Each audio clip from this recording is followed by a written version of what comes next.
Aligning your heart, mind and mission with divine principles. বাক্যটা খুবই গুরুত্বপূর্ণ। আপনার হার্টকে, আপনার মাইন্ডকে অ্যালাইন করতে পারতে হবে উইথ এ মিশন, একটা মিশনের সাথে, ডিভাইন প্রিন্সিপাল দ্বারা। এখন প্রশ্ন হলো আপনার হার্টকে আপনি কিভাবে কন্ট্রোলে আনবেন? That is a very important thing. আমাদের ম্যাক্সিমাম মানুষের হার্ট কন্ট্রোলে নেয়, বিকজ আমরা ডিটাচমেন্ট অ্যান্ড অ্যাটাচমেন্ট, এই দুইটা স্কিল আছে পৃথিবীতে। এই স্কিলসের উপরে আমাদের কোনো দখল নাই। আমরা সচেতনভাবে ডিটাচমেন্ট অ্যান্ড অ্যাটাচমেন্ট এই স্কিলসের ব্যাপারে জানি না এবং বুঝি না, বিধায় কিন্তু আমরা আমাদের হার্টকে, বলা যায় যে আমরা হার্টের উপরে তেমন দখল থাকে না, ফলে আমরা হার্টকে অ্যালাইন করতে পারি না।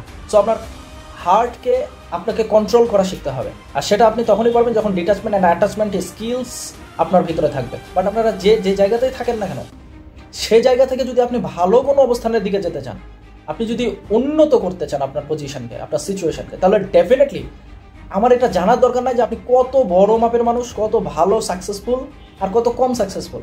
আমি জানি যে আপনার এই হার্টের উপরে আরও কাজ করার বাকি আছে, আর আপনি যদি আরও কাজ করতে পারেন তাহলে আপনি আরও বেশি ওয়েলথকে অ্যাট্রাক্ট করতে পারবেন। নাম্বার 2, মাইন্ডকে কন্ট্রোল করার যে বিষয়টা, মানে আপনি কিভাবে সেলফ কন্ট্রোল বিষয়টা নিয়ে আসবেন, সেটা খুব গুরুত্বপূর্ণ। থার্ড আপনার লাইফে কি কোনো মিশন আছে?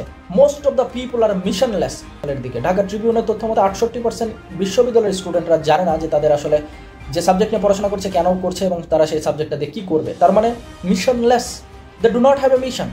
এই জাতির সর্বোচ্চ বিদ্যাপীঠে যারা পড়াশোনা করে, they do not have a mission, and that's a problem.